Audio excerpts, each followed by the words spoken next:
About a few of the tips and tricks for classroom management that I've learned over the years.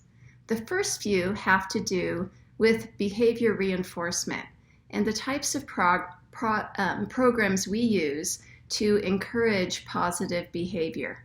Most of these are extrinsic motivators where we give students some kind of a token like a sticker or a ticket and for their good behavior. Now, the first thing I want teachers to realize about this is they are not an end in themselves. The reason we use a token economy like this is to elicit the type of behavior where we can give them some praise and help them tap into that intrinsic motivation that exists. So you need to remember that first of all, that the reason we use a token economy or some kind of behavior modification technique is to encourage positive behavior so that we can then say, I'm so proud of you. Don't you feel good about yourself? That's a really great paper you wrote. You're being very thoughtful in your answers here, where you can give them some positive reinforcement that will motivate them intrinsically. So the second thing you need to know about these different economies, whether it's a raffle program or points, table points, anything like that, is they have a shelf life. What I mean by that is they lose their novelty, and after a while, they do not elicit the same types of behaviors that they did early on.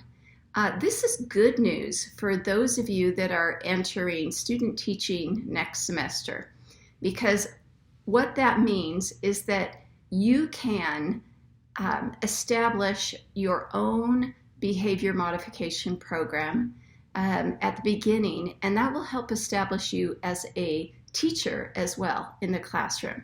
So you set up your own thing that you want to use. Ask the cooperating teacher, of course, but you can set it up. And because you're the one that is handing out the reward, they will see you as an authority. Okay, another thing I want you to remember is keep this economy, whatever you're using, whether it's tickets or points, keep this positive. Have something else for consequences. Don't mix the two. I go out to classrooms and sometimes I see someone, they have a money economy where the children have play money and they can earn money for different things, but then they have to pay fines and they have to pay money for different things. Well, suddenly you're not motivating students anymore. None of you are motivated when you're in debt. So just keep it as a separate economy, because I have been in classrooms where I see, oh, this kid's $60 in debt. He's in the red. And that cannot be motivating. It's counterproductive to what you're trying to do.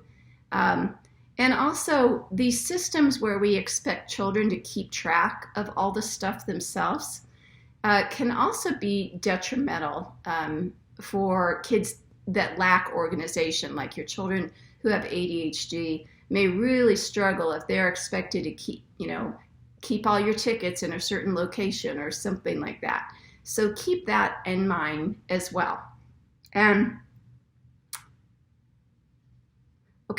also these systems only work if you are really generous with what you're giving out. And this can be problematic for new teachers. There's so many things you're juggling. You're juggling, you've planned this great lesson and you've got to take attendance and you're juggling, and there's a child with special needs. You're juggling a lot of things. And so it's hard to remember to say, oh, here's a point because you did this, or here's a ticket because you did this. So you need to put some that are automatic, like, if you come in quietly, your table automatically gets a point. You have to put some of these automatic into your system. You can also set timers to remind yourself, or use some of those apps like Class Dojo, where if you're where you're making notes, so you're remembering to give them the positive. The other thing you can do, and I've had some success with this. I know some people feel a little bit uncomfortable with this, but you can have a student helper. And what I've done is had a student who maybe is in charge of the stamp, and they're going to, and so all I have to do is say, okay, Misty, 3 stamps for that child because they did such and such.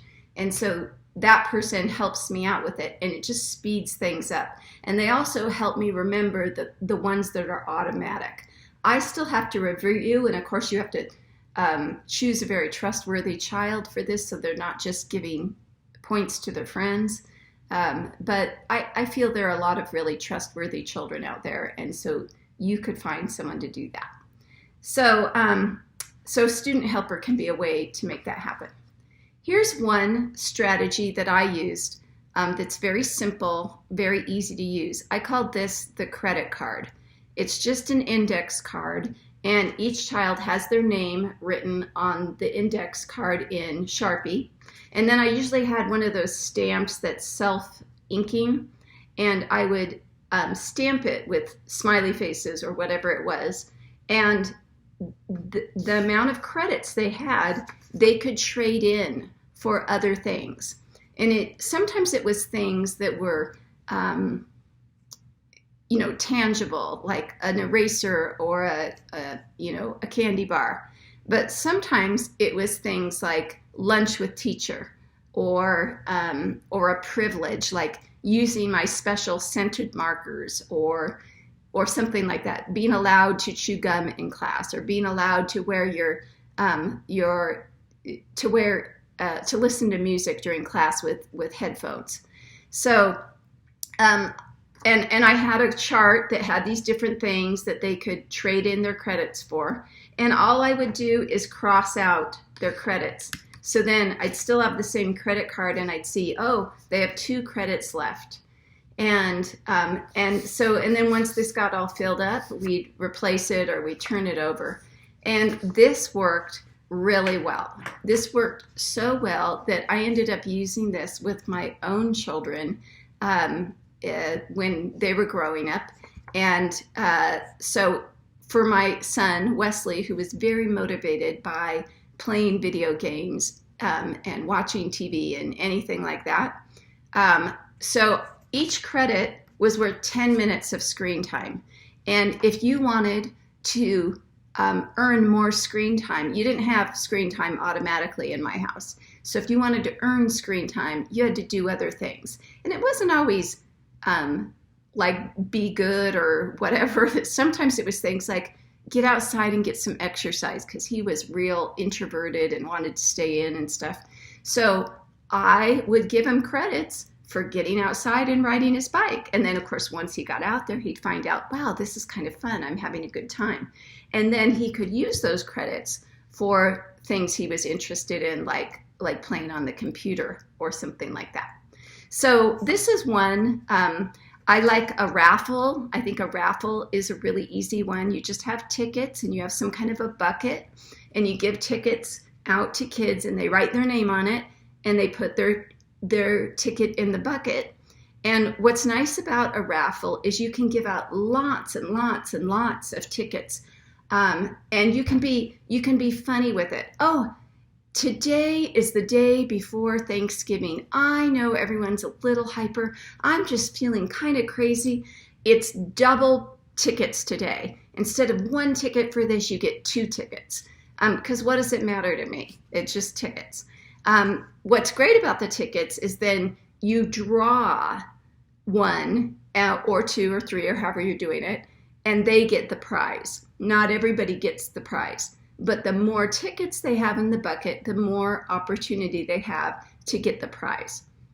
So again, I wouldn't try to do the same type of program all year long. I would try to change it up because, as I said, they have a shelf life. So when you go into the classroom next semester in January, I would suggest whatever kind of program you want to use. First, ask the cooperating teacher if it's okay.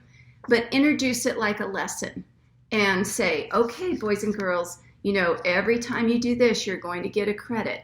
And this is your credit card. And you can trade in these credits for these different things. And then, of course, right away, while you're teaching it, give out some credits. I like the way Sonia is looking right at me and giving me her full attention and smiling. I'm gonna give her a credit. I like the way somebody else is showing their work on their math and give them a credit. So you're going to give a lot of credits out. Okay, and another one that I saw in a classroom, I didn't actually use this one, but I really liked it for encouraging a positive classroom community. And that was the students all had these long necklaces on that were just that craft material that you make necklaces out. And they had these little plastic beads on them. And they had every Friday a bead ceremony. And every child would get nominated for a bead. And the different colors meant different things. Like, green bead might mean for recycling or, being good to the environment. Pink would be for someone sharing, or, red would be for somebody being kind, or whatever. I don't remember what they were all for, but the cute part was the students would nominate each other. They couldn't nominate themselves. So the students would say, I nominate John for the blue bead because when I didn't have a pencil, he let me borrow his. And they would say what it's for. And then the teacher would decide. The teacher always seemed to make sure that everybody got some kind of a bead at the end of the week on Friday. But they had this whole process where they would nominate. And then they had a mom helper or a dad helper that came in and helped, unhook the things, put the new beads on, give them back. And the kids were really well trained. This is probably about a second grade. And they take their necklace off and they put it on their chair and go out to recess. They didn't go outside with it. They come back in, they put it back on. And it took a good deal of time on Friday. It probably took a 45 minutes every Friday to do this whole bead ceremony. But this class had a really strong classroom community. They were always so positive with each other. And part of that was they were being reinforced by their peers, because if, somebody might call me out for being kind or helping and like I said, the teacher also nominated students. So if there weren't any children, or there were children that hadn't been nominated, she'd find something that they had done right. This person turned in all their assignments, or this person showed improvement. This person really worked hard on a hard problem this week. So that is another one that I really liked. And then for discipline, there's a lot of things you could do. I like natural consequences for dealing with behavior. So if a child is, say, rude to an adult, I might have them write a letter and apologize to the adult. So it's sort of a natural consequence to that behavior. In the quick, like when you have to do something, proximity is a really good behavior strategy to use.